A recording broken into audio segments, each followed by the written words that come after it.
for better or worse, our employment landscape has changed pretty significantly, not only due to the pandemic, but it seems as though there's been a sea change and employee rights have been rising to the top, and people have been much more open to a change in the regular 9-to-5 schedule. So remote work was creeping in here and there, and now the pandemic has brought this massive sea change, and we find ourselves today with remote work or hybrid work at the very least being a more permanent part of the employment landscape. So we have a lot to cover tonight. We've got all kinds of Oh, I think we have somebody off mute. So we're going to try to jump. And I want to be able to introduce our panelists tonight. I'm going to let them each introduce themselves because I think they'll do a better job of saying their names as we go through. And Marie, we're going to start with you, then Adrienne, then Bakari. Would you introduce yourselves, please? Sure. Hi, everyone. I'm Marie Garofalo, class of 2010. And I currently work for Mercari, which is a popular resale app. We're in a similar market with Poshmark and eBay. And I just started this job in early October 2021, and it is 100% remote. And I look forward to sharing more. Can't wait to hear all about it, Marie. Thank you. All right, Bakari. Hello, everyone. My name is Bakari Boone. I'm a Lafayette alum from the class of 2015, majored in American Studies with a concentration in social justice. And I'm currently working at a company called Apeel Sciences. It's in Southern California. We make a plant-based coating that you spray on fruits and vegetables to extend the shelf life. So we're all about reducing waste and helping the environment. And I hire the people that service a lot of the jobs that we have. I'm currently fully remote, but when I originally started in this position, I was working from the office. Fantastic. Thank you, Bakari. Adrienne. All right, my name is Adrienne Stark. I am a member of the class of 04. I am also an American Studies major, American Studies and Economics. And I am currently a senior financial planner at Mission Square Retirement, where I help people with planning for their retirement and doing other financial planning work. I started my role with Mission Square originally in November of 2020 and was promoted to my current role in November of 2021. So look forward to sharing more about that during our conversation tonight. Terrific, Adrienne. Thank you. And thanks for not holding it against me that I made you 4 years younger than you actually are on our promotion. All right. So I'm really curious to know, each of you in your current role, I think some of you mentioned this, were you hired remotely? Was it a remote position when you were hired into it, or did it become remote after you were in that position? And we'll start with Marie, Bakari, and then Adrienne. Sure. So I was hired to be 100% remote. I do internal communications, which is what I've been doing since I graduated from Lafayette. And I knew in my job search, which I really started to do last summer, I was part of that desire for the Great Resignation and kind of looking for that next step. My previous job had gone to 100% remote after being in the office because of the pandemic, and they started to want people to come back. And I knew I really thrived in that remote environment and was kind of ready for that next chapter. So when the pandemic started, Mercari went to a fully remote first environment, as they called it, and they now have employees in 28 states. So I'm working with people all over the country. So yes, I was hired in as 100% remote, and it will stay that way indefinitely. Thank you. So how did you search for something that you knew would be 100% remote? What went into that? Sure. So I did a lot of my job searching through LinkedIn, among, other platforms, but LinkedIn seemed to just be the easiest resource, and setting up the daily job alerts, and just really, selected those options of wanting 100% remote work, potentially hybrid, but really knowing that that I didn't want to be in an office environment. I really liked the remote option. So, getting some interviews last summer. I mean, it's hard. I applied for so many jobs before even just getting like one outreach from a recruiter. But that was one of the first questions we talked about and what those expectations are. It sounded like a lot of companies I talked to were like on the fence, or everything was TBD. Last summer it was Delta. Now, it's this kind of ever evolving, process, of course, as everyone knows, but I preferred to talk to the companies who just knew and had a direct answer that, yes, this is a fully remote position. So And I the just really LinkedIn made filter that like a worked? priority. The LinkedIn filter worked for that for you? It did. And I looked at other sites too, like flexjobs.com. There's a lot more resources nowadays that, right there, it's an understanding that more people are looking for this type of work. So the resources are there, but it definitely is an effort and really looking. And sometimes like a job would be, like notated as remote, but then you read through it and it's like, well, we really want you in the office 3 or 4 days a week. Right. It's like, not really. So, just, Right. you have to kind of go through and really make sure that it's what you're looking for. Thank you. Yeah. Yep. That's true. Bakari, what about you? When you were initially hired, I remember your story. Tell me a little bit about that. Was it initially remote or was it in person?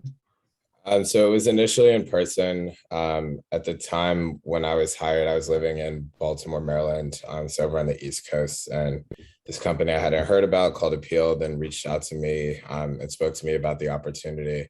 I wasn't really thinking of moving to the West Coast at the time, but this was before COVID. I started with Apeel in October 2019 when I made the move to the West Coast. So everything was in office.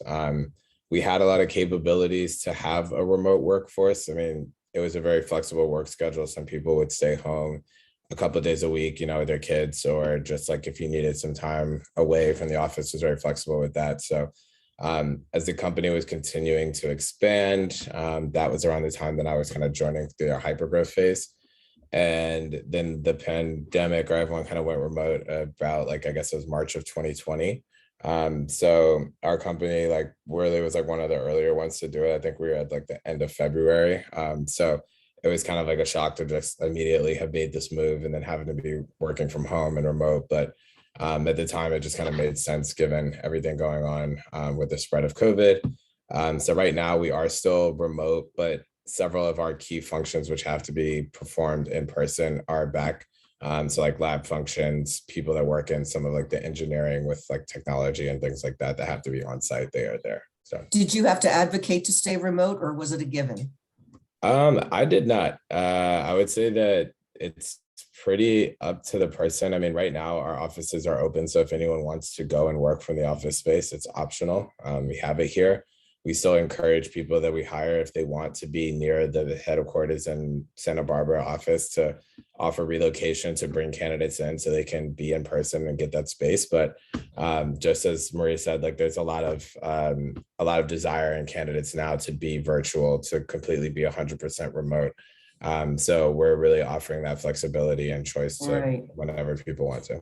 So your company culture supports that choice, that flexibility. Yeah, I would definitely say it's supportive. And I would say that, I mean, you're seeing a very big trend now. And as you highlighted before, we were kind of trending in that way, in direction of people being more remote anyways. But the Right. pandemic kind of just took it a foot, and everyone kind of saw the expansion of Microsoft Teams and Zoom and these different tools that help everyone just work better remotely and connect. So I think if you're really passionate about it, then advocate for yourself, and really working at home is something that you want to do, then your company should get behind it. So that sounds good to me. Okay. And we'll talk more about that a little bit. Thank you, Bakari. How about you, Adrienne? What was your situation? Yes, so I found my initial position with Mission Square Retirement back in October of 2020, when everything was still fully remote. And I was approached on LinkedIn by a recruiter with the expectation, with the job that I took, that it was remote at the time, would eventually be going back into the office. And in that time, again, with what Maria had said, with every variant, with everything else, my desire to stay at home or to stay working at home really increased over that time. So I sought a promotion that would take me fully remote, because the division that I happened to work for was going back to 5 days in office. They actually just started back 5 days at the start of the new year. But in general, the company culture is very much, everyone is at minimum hybrid, other than my old team, of course, but I have the opportunity to be fully virtual, which is great. And it's for the type of work that we do, it used to be very much on site. You would be in a conference room and people would wait for the quarterly visit from the rep. And now people can schedule it whenever. I don't have to be sitting in a seat in Lake County, Illinois, or sitting in a seat. I can sit in my apartment in New York City and meet you on your timeline, not the timeline of when we happen to be visiting that client. Thank you. Now I want to ask you, Adrienne, because this is interesting. So part of your team is back in person, and it sounds like the same thing with Bakari. Part of the team is back in person, or at least have the option of doing it. How do you feel, and what is the attitude in your organization about those who choose to stay home versus those who choose to be in the office? Is there any kind of bias? Is there any kind of more of a feeling that if you don't come into the office, they feel one way about you, or if you choose to work from home, there's another attitude? Talk to me a little bit about that, if you would. Yeah, for sure. So the team that I was previously on supported the New York City deferred compensation plan, and being back in the office 5 days a week was a client-driven decision that politically, if New York City is asking people, if they're asking the big banks to come back and have people in the office, they have to have their employees and contractors back in the office. So that was more of a client-driven decision. I genuinely believe that most of my former team, if they had their druthers, they would be still remote, especially given the uncertainty. Especially in New York right now with the COVID situation as it is, some subways aren't running, things like that. So, but in general, with the umbrella organization, it's very much supported that, other than my former team, everyone else is hybrid, and my entire team, the division I'm a part of now, everyone's remote. My boss is in Nashville. I have colleagues on the West Coast and everywhere in between. So it's very supported, and the flexibility that comes with it is very supported as well. Right, thank you. Okay, so I'm going to ask this of you, Adrienne, but I actually would love everybody to jump in. If you have something to say about this, given that some companies are very supportive of this, it's kind of expected, and more people are opting to work from home. How have you all managed to stay top of mind with your employers? And I know some of you have actually gotten promotions while working remotely. And Bakari, I know that you even you're a recruiter and you hire people, you hire them remotely and you hire them to work remotely. How have you all stood out? How have you all stayed on the radar to do well and to get noticed, and to get that next promotion, to get that next raise or even recognition? Talk to me, and just jump in wherever you like. I'd love to hear about that. How are you getting noticed? I think, oh, go ahead. Go ahead, Adrienne. Yeah. I was going to say a lot of it is back to basic stuff, that seems really common sense. For instance, when I started in my new company, especially since nobody knew me from anyone else, I was always camera on in meetings. Even if I didn't feel like it, it's camera on makes a difference. It's a lot harder to miss someone with their camera on. So that was a huge part of what I did. And I actually received an email from a senior leader after a meeting that I was in that thanked me for having my camera on. It was, wow. It was noticed because the rest of my team it wasn't camera on in my prior division. So that seems so simple and yet so impactful. Yeah. And it wasn't something that I really thought too much about. It's, again, it was a little bit more of an uncomfortable space for me because, of course I don't want to brush my hair and do stuff if I'm working from home, but you brush your hair for work. I mean, I used to have to put on pantyhose to go to work. I don't have to do that anymore. So it's just the little simple things of turning small trade-off.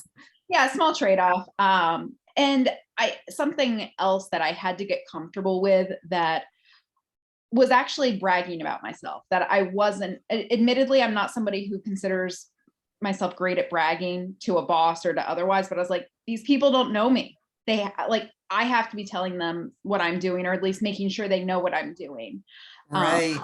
Because I didn't want to fall through the cracks. And especially once I knew that I was going to be looking internally for a new position, it was really like revamping my resume, making sure I really highlighted the impact I made in the time that I was on my previous team. And even just some simple things with like teaching people technology. I took it for granted that everyone that works a corporate job knew how to use Outlook. I worked on a team where people didn't know how to use Outlook. So I was able to have impact that way, and documenting that stuff, that again, stuff that I take for granted, simple things can be the Right. difference maker. Thank you. And I remember you sharing that story and how you instantly became the subject matter expert with certain technologies that you assumed everybody else knew. But what a great way to make an impact. And I see Marie and Bakari, I've been nodding all along. So I think you I think we've got similar experiences. Bakari, what were you going to say? Yeah, I definitely think getting noticed, and I know that's kind of like the theme of this. It's one of those tricky things when virtual, because you don't really have those in-person meetings or like the coffee or like water cooler chats that like go on where you really get to know your teammates better. So I really advocate for people like, you know, like taking the time to like set up those like virtual one-on-one meetings when possible to just chat and talk with different members of the team. I find myself even too, a lot of times my interactions are just so work focused because it's virtual, like you're focused on doing work when you're hopping on meetings and getting times. And that's sometimes all you do in terms of your interactions with teammates, but it's important to not lose sight of like, these are really people and human beings that have lives and things going on outside of work. So you want to kind of catch up and make sure you hear about those things to stay connected.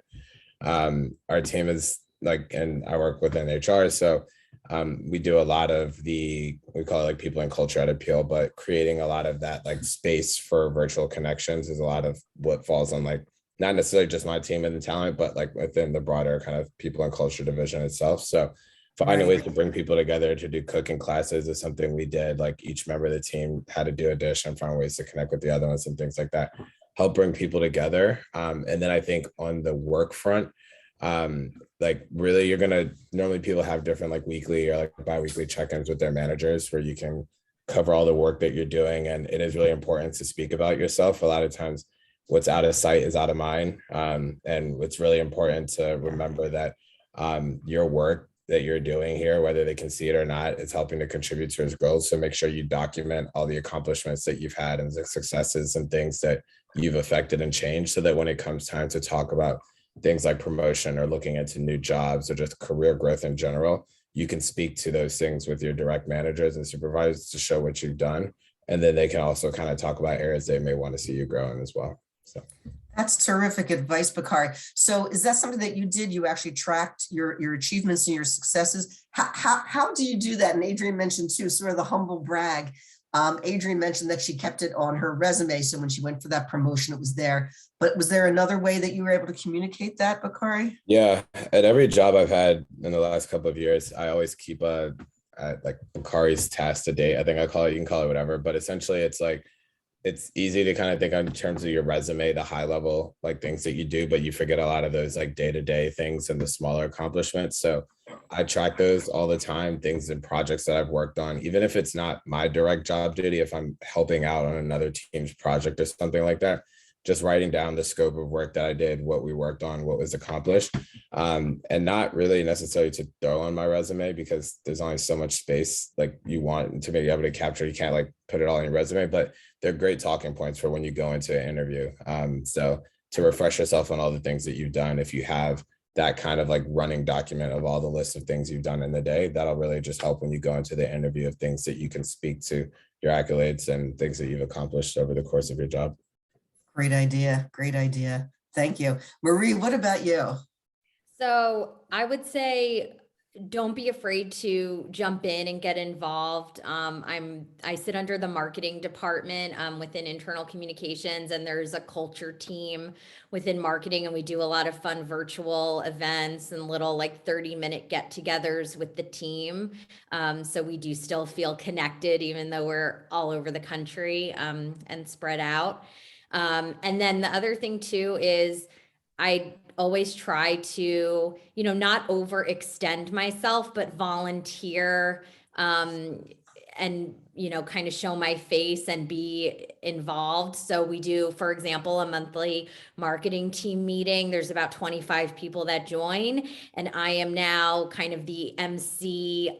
I do an icebreaker at the beginning of each What a session. surprise, Marie. Shocking, I know. And you know, just kind of help put together the agenda. Like last month, there's, you know, going to be changes with shipping for Mercari, as there always is, right, with FedEx and UPS and everything. So we did like a little 5-minute update about shipping, and you know, we did like a fun icebreaker, and everyone went around and we talk about a certain topic. In December, we did a fun virtual gift exchange, you know, kind of like a Secret Santa. So there's ways, even, you know, the fact that you're never like, I haven't met any of these people on my team and you're not together in an office, but there's still ways to feel connected, and, you know, ways to kind of have your voice heard in those types of settings. So, so Right. watching that you're like not offering to do everything, I always have to watch with that. And I don't, you know, I Good look at point. that like Marie overexposure. Like I would get sick of myself too, but making your presence known. And, you know, I've only been there for 3.5, not even 4 months yet. But just kind of, you know, jumping right in and getting involved, I think it makes a huge difference. Fantastic. All really, really good points. Well, this is terrific. So we've heard a lot of the positives, like, you know, really great ways to get noticed, to stay noticed, to be in position, to be recognized for what you do. What are the drawbacks, if any, that you have experienced? Whether it's, you know, being overlooked because you're out of sight, out of mind, or the solitude. Talk to me a little bit about what are some of the obstacles you've encountered, and are there any ways that you've overcome those? Anybody can jump in. I personally, I came from several very large, big brands and organizations, you know, well before the pandemic started. And for me personally, I love the remote environment. You know, a drawback might be, you know, I got to work on some really cool big events for thousands of people. And so now I'm doing, you know, virtual town hall events and everyone joins on Google Meet. So that thrill of the event. But I will say in the day to day, I prefer the remote work, but it isn't, you know, I've heard from a lot of people, they miss kind of the routine and getting up and feeling like they have somewhere to go. But I know for me, and just kind of where I am with my life, and I just moved, and you know, just I didn't want to deal with a commute, and I've done the long LA commute before. I'm in Southern California. You know, I was kind of ready for the next chapter. You know, there are some things with, like, you know, some teammates, it's like, oh, I would love to meet them in person or be able to like get coffee with them. But I think overall, personally, you know, every personality is different, but it works for communications and what I'm really trying to do. So I like it. I don't look at it as a real drawback. I know last year at my previous job, when we started going back into the office, that's when I started to see kind of these, I guess, situations that, like, for the last 18 months, since I'd been remote at that job, I kind of forgot about, and then seeing people and kind of having the daily like drop-bys at my cubicle, you just forget a lot of what that can be like. And that's kind of when I knew, okay, I'm ready to look into this remote thing on a Right. much more permanent level. Right. We haven't even talked about the geographic benefit. You mentioned commute. You had a terrible commute. In order to afford, you know, to live in a high priced area, you need to get out of the city, which makes it that much more difficult. And I think all of us have experienced that to a degree. So geographically, it made sense to you, right? As well as the actual work situation itself. Definitely. I'm now a little over 2 hours outside of Los Angeles. I live in the Palm Springs area now, which is beautiful and a great place to be in the winter. But there was absolutely no way. I mean, I'm a good at least like 120 miles from LA. So of course you cannot do that commute 5 days a week. Right. And so that was also when we started looking, to buy something and what was realistic for us. And it was like, it is going further away. So how can we make this happen? And my fiance works in accounting, and similarly, they, before the pandemic, of course, had a culture, you have to be in the office every day. And then the pandemic started and they realized, oh yeah, everyone still pays their taxes and we can still get through tax season remotely. So he gained more flexibility as well. And that's kind of when it fell into place that we could both really make this work. Right. Thank you. Adrienne or Bakari, what are some of the things you've come up against, or some of the challenges of working remotely for you? Yeah, I would say that the challenges I have right now, I view as more temporary challenges, that sometimes onboarding a new role in a virtual environment can be really challenging. That I think so many of us are used to. You spin around in your desk chair and like, hey Marie, like, I don't know how to like do this in the software, or how do you get this done? And you have to be a lot more resourceful and a little bit more humble to like be willing to admit to somebody that you're just started working with, I don't know how to do this. So that's definitely something that remote environment, it's a little bit harder to onboard. Like Marie, I came from large organizations with very formal, well-defined training protocols, and I moved to a smaller company, which for the most part I love, but certain things like training and onboarding just aren't simply as well defined. So that can be a challenge, particularly in a remote environment where you can't just tap somebody on the shoulder. You can't do that annoying drop by at somebody's cube with your question. So that's been a challenge, but it's something that I hope that I can be a resource to new people coming into this role in the future. And it's something that I hope is only a temporary drawback. So sounds like you already have been a help with the tech. How about you, Bakari? Are there any obstacles for you? Now, I know you've also worked internationally, which we haven't addressed, and you were what we call a digital nomad. I mean, you were really working internationally at a time when not a lot of people were doing that. How, what kind of obstacles did you come up against there? Or what were the advantages, and how did you stay on the radar in that situation? Yeah, so pretty recently I got back from Spain, doing a work assignment in Spain for a few months. So that's what Margie is referencing. Prior to that, I do a lot of our international recruiting at Apeel. And the hardest thing, I think, what comes with remote work too, and aside from onboarding, I want to echo that one, is just the time zones in which people are at. You have to be very cognizant of like where different team members are working. You can't just set meetings for assuming they're in the same time zone as you when you work for a national or an international company that's operating across the globe. So like, I know off the top of my mind that like Spain is a 9-hour time difference from here to like there. So just keeping that in mind when I'm scheduling with teammates there, or when I was in Spain, thinking about the hours that are most convenient. And sometimes it takes adjusting your normal work schedule so that you can just provide more working hours to be available. I had some like later evenings of like working there than I was used to, whereas like here I have some earlier mornings starting work than I would normally. So those are just some of the things to like keep in mind, but it's all definitely manageable. Sometimes it takes like recording meetings and asking people to catch up on their own time or things like that. There's certain workarounds. You just have to get creative with your approaches and how you go about it.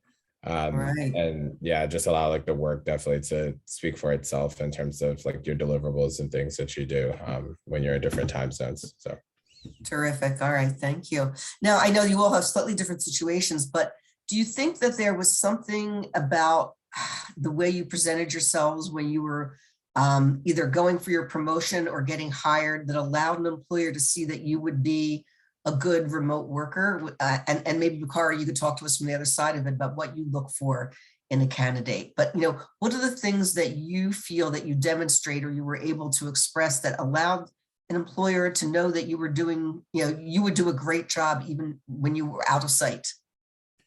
Yeah, I would say, I mean, I was, even when we were working in person, always received the feedback from my direct supervisors and just directors within the org of how autonomous I was and being able to like take an assignment and run with it. I think an important part of that is really just asking the right questions to understand what's being asked of you, but then also not being afraid to ask questions and like ask follow-ups and like understand that, which is kind of where that whole onboarding thing that Adrienne comes from. It's so hard when you're not directly with a person to always, you might feel more annoying reaching back out to ask those questions. But if it really comes between you and understanding what's being asked of you, then it's really important to get those things out the way. And so since I was really being able to just work on my own, drive projects without kind of like that direct like supervisor that's like hovering over your shoulder, kind of like the hover is, as some people call that, like management style. It really helped, I felt, for me to just create my own schedule and make sure I get myself done.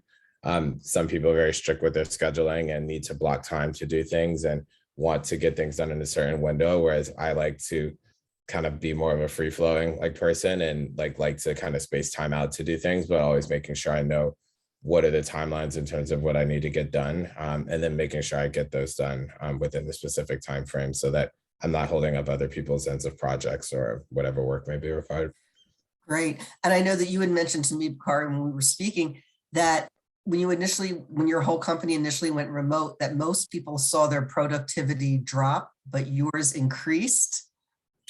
Yeah. Yeah, that was something that was kind of shared with me. And I think that a lot of times people can feel more able to get work when they're in that mindset, you know, like the aspect of doing a commute to go to the office, to put yourself in your cubicle or wherever you're working in that workspace, gets people in that state of mind to get things done. For me, like that probably just kind of took away like my drive. Like, you know, I'm a little more tired of having to do all of that to then get to the office to work. So to be able to like work from home, start in the morning, maybe take a nap in the middle of the day, you know, then get back to work later on, because again, I'm more on my own time schedule. Like, I think it really helped a lot for me to space my day out for a way that worked for me. And I know you mentioned this briefly too, but in terms of hiring candidates, especially when you're hiring like remotely, and a lot of questions that get asked is about people's productivity and how do you stay organized and things like that. There's really, as recruiters, no right or wrong answer there, but we want to see that you can express and show that whatever method you have of staying organized works for you and that you've been able to get that done. I think that's always going to be the most important thing to any person trying to make a hire. It's like showing that your method of organization works for you and that you can get the job done, rather than trying to just give the right answer of like writing things down or like whatever that may be. So Right.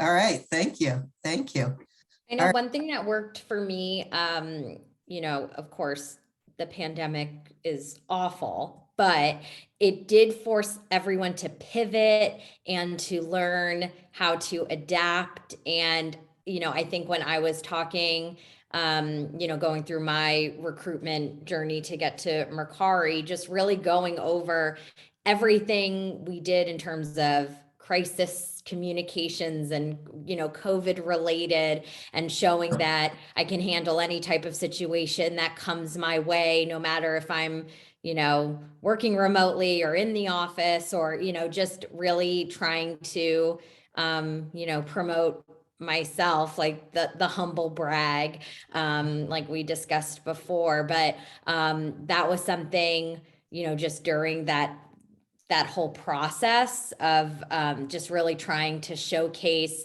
like, yes, I have all of this experience, and, you know, you can see with the companies I've worked for in my resume and those high level bullet points, but specifically mentioning during this crazy time in the world, like what I did for, you know, within my organization, from a communications perspective, that seemed to be huge and really make a big difference. And was something, as I went through the different rounds of the interview process, that came up a lot, you know, just to get all of those details. And, you know, so I think really knowing how to, you know, I could have just said, like, the pandemic was hard, I did communications.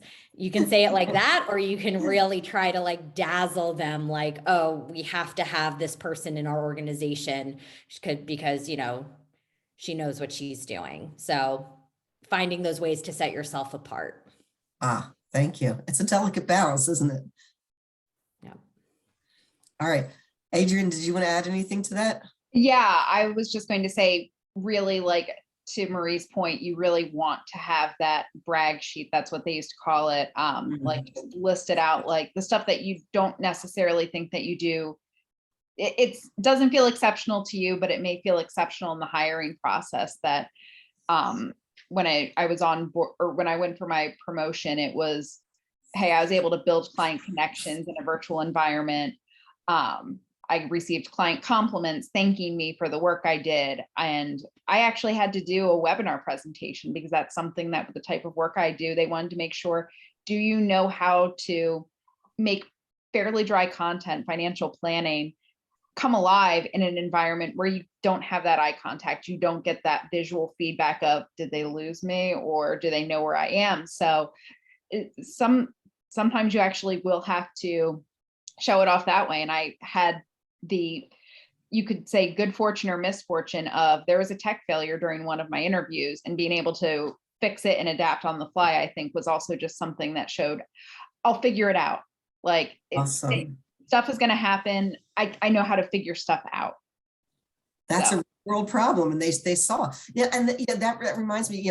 Was the interview process? Now, some of you were interviewed for the job before it went remote, but I know, Marie, for you knew going in it was remote.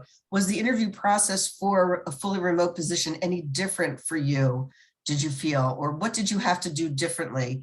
Like Adrienne said, she had to do the webinar presentation. What was different about the way you interviewed? Was there anything that you needed to do to stand out? Well, I loved not needing to wear a full suit. That was probably the best part. So I will say sometimes when you are on video, because you're not getting like full body language, you have to be a little more emotive, or, to feel that connection. So I remember after all of those virtual interviews, I felt so drained and exhausted because I gave all of myself in those interviews.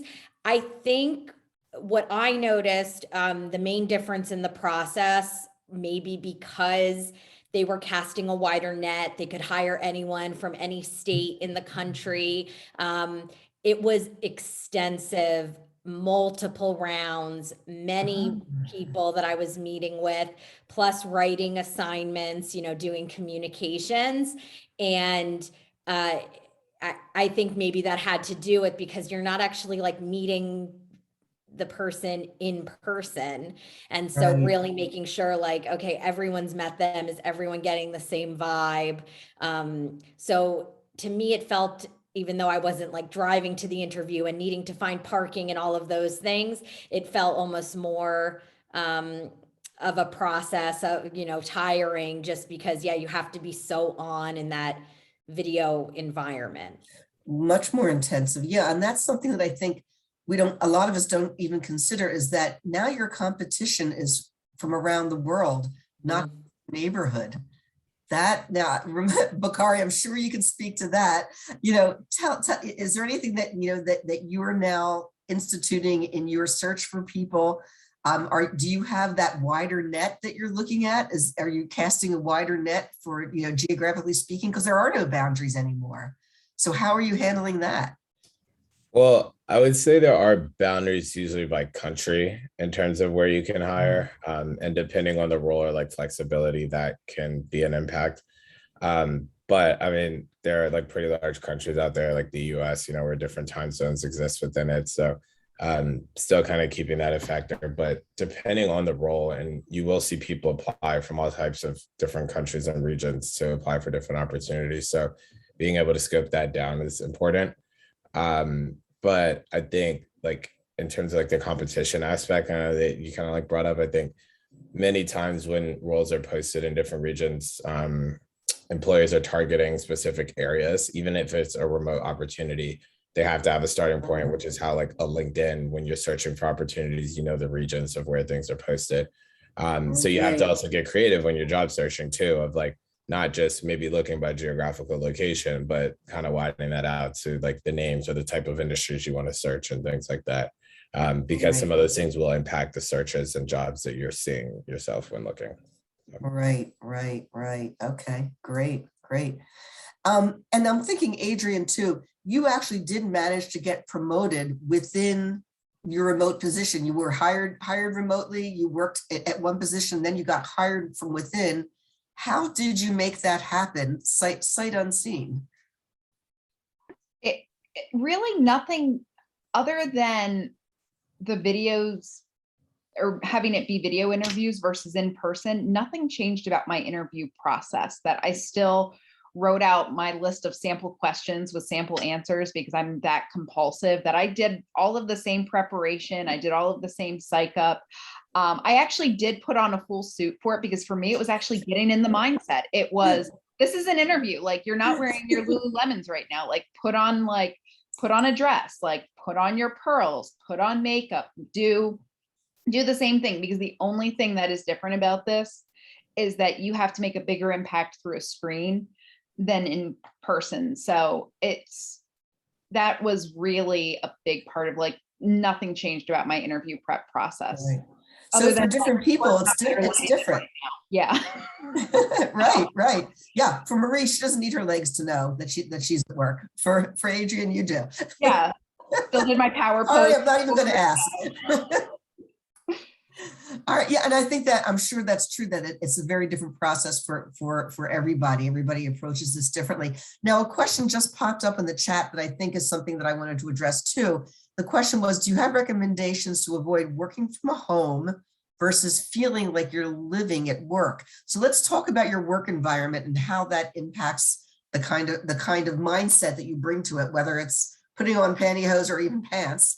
But how do you approach your work environmentally speaking? What is different for you, and how do you handle that? Anybody? I'll start off with, don't live in a studio apartment in New York. So I'm sorry. We bought our apartment before we knew that we were both of us going fully remote. We bought our apartment with the expectation that we'll basically sleep and eat here. So we are probably looking to relocate either out of New York City or somewhere larger in New York City, just so we have dedicated space, because right now my work computer is on my dining room table, which is in my living room / bedroom / room. So that makes it challenging, but I do have a ritual every night of my work computer gets put away, because it's work and then it's lifetime. That's great. Yep. That's great. How about you, Marie? For me, it's all about boundaries. If you're always available and responding to things, people are always going to expect that you're available and able to respond to things. So I do work with a lot of people on the East Coast. So in a way, it's nice on the West Coast, because by 3, 4 o'clock here, it's pretty quiet because it's already 6 or 7 o'clock on the East Coast. So I'm able to really get done what I need to get done and wrap up my day. But when I finish up, I still get alerts on my phone, but typically I do like a turn off notification after a certain time at night. And if there's a true emergency, like, someone will figure out a way to get in touch with you.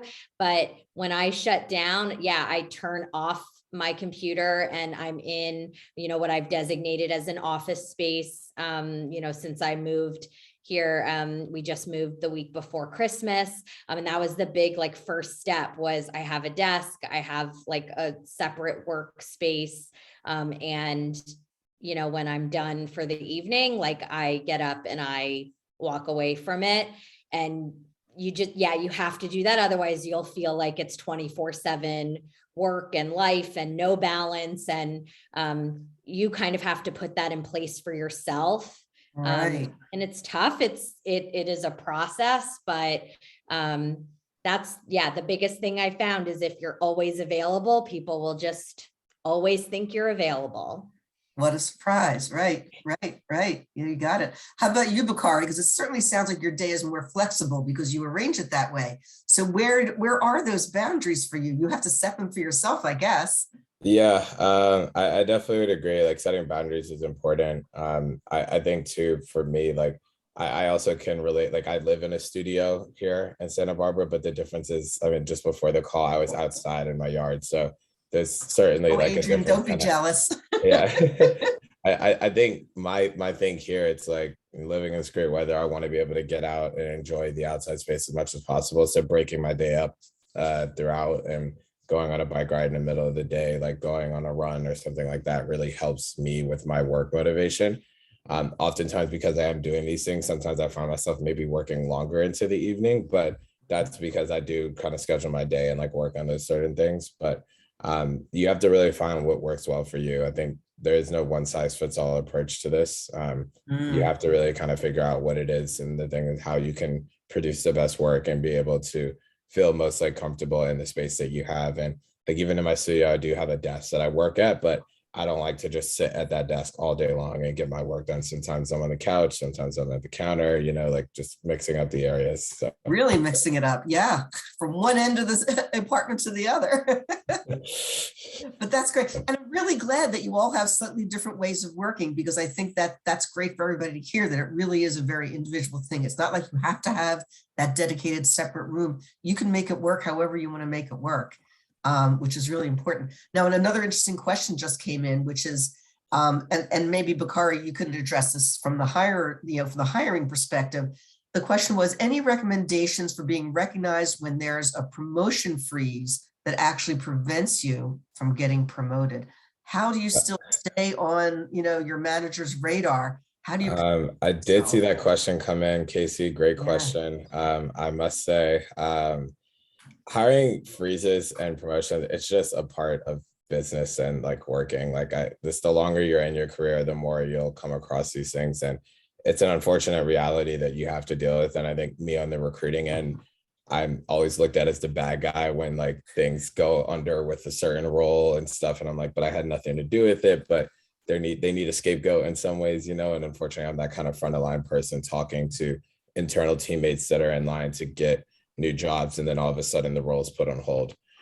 So I think what's important during those times is to not, like, if it's something that you really want, don't lose sight of it. Make sure to continue just showing your best work, documenting the things that you're doing. Usually with those roles, it's very okay to check in with the recruiter or the hiring manager for that opportunity to see, is there a timeline of when it might come back, because at least that gives you a certain date of when a decision might be made about it. Sometimes there is no clear answer in terms of when that might be, or you're not sure if the role might get cut for good. So I think it's important to kind of keep an open mind, and don't maybe like narrowly kind of just put all your eggs in one basket with one of these opportunities, because the reality is you only can control so much with regards to like those types of opportunities. So keeping an open mind about it, I think, is important. Letting other people know that you're still interested in those opportunities is important, especially as time goes on and shifts with the role and like its state. Great advice. Thank And you. just, Sorry. I have ahead, just like Janine. a little bit from personal experience. The quote that was given to me years ago was, "You got to go to grow." And so, yes, like it is, of course, every business could have hiring freezes, promotion freezes, but if it feels like it's dragging on and it's not happening for you, don't assume that, it's magically going to happen or work out. It's usually the exception and not the rule. And so sometimes it is hard. You got to take a step back and, take that moment to be like, it might not happen here, and it might have to be me, like, being in the driver's seat and figuring out the next thing. Right. Obviously this time with the pandemic is so unique and it's difficult, but a similar thing was happening to me, just kind of the empty promise, or a couple more months, or we're still reorging, we're figuring things out. Sometimes that's like the sign from above, like I like to say, letting you know that it might be time to start keeping your eyes open. Yeah. Right. Thank you. I know Janine wants to jump in here. Go ahead, Janine. So this kind of goes back to Gerald Richards' class of 57 comment about, writers are always told, get up, get dressed, and walk around your house. Why? And he said, why couldn't that work for a person who works remotely? And I could say it does. I have an alum in New York City who has her own business, works from her home, and has done so for over 20 years.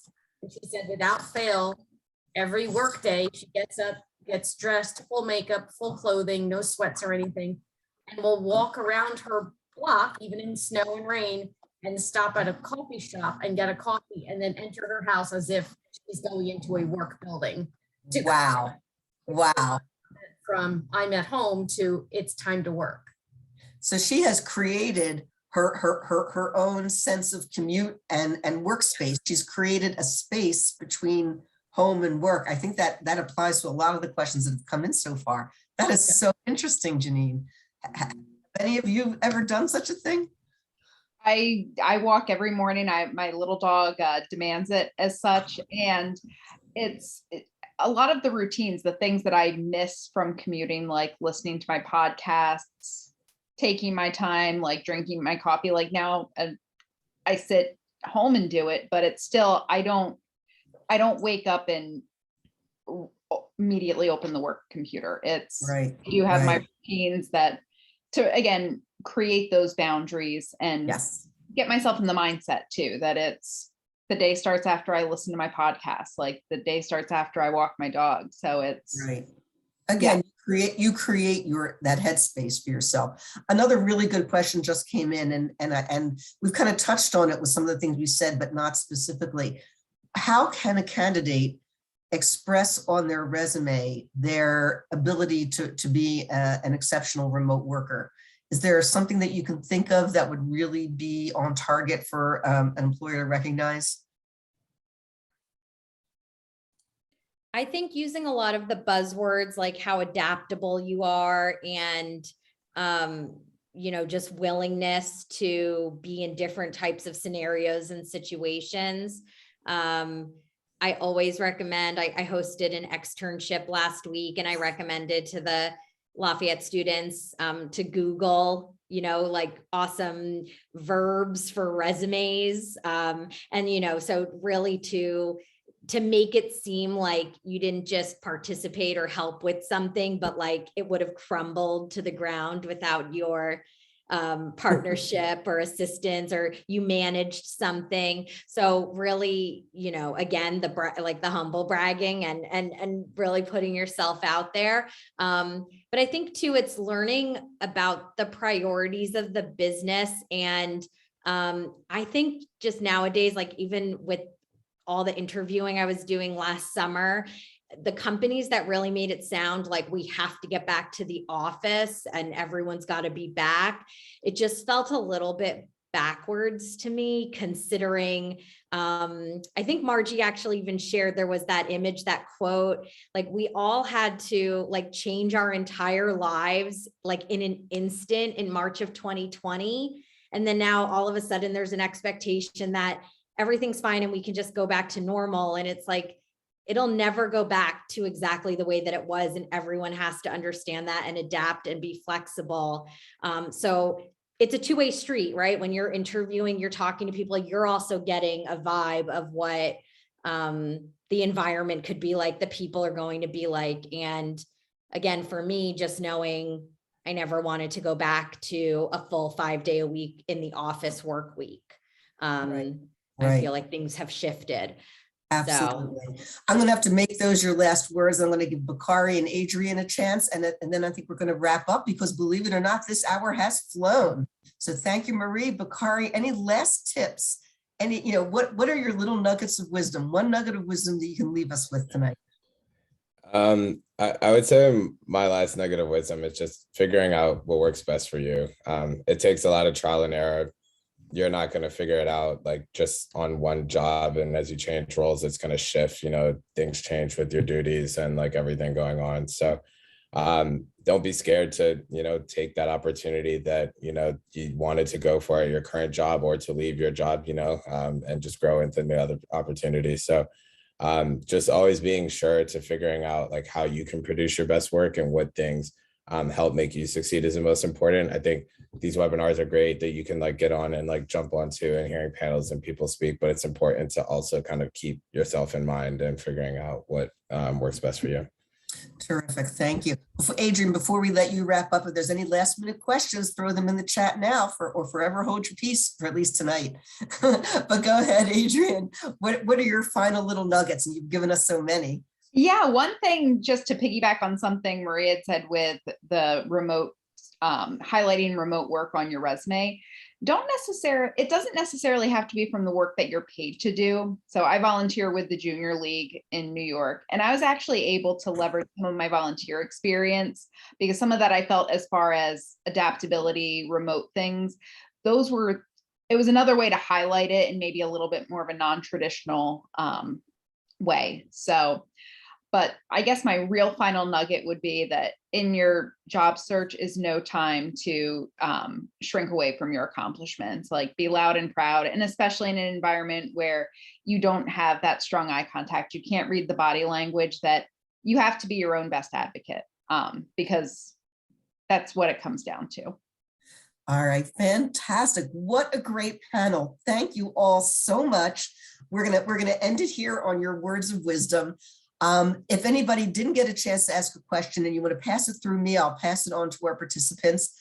My email is cherrym@lafayette.edu. Please be sure to stay in touch if you need any help with your any of your career questions. We're here to help. And panelists, you were absolutely fantastic. Thank you. And you were even thanked, Bakari, for not hiding those midday naps. I think that's awesome. And we're going to end on that note. Thank you so much, everybody. All right, we will see you the next time. Don't forget, we have Facebook 5 and 5s with career topics every month, the last Thursday of every month. And there's lots of great Connect Ed events coming up. So stay in touch with us and we'll stay in touch with you. Good night, all.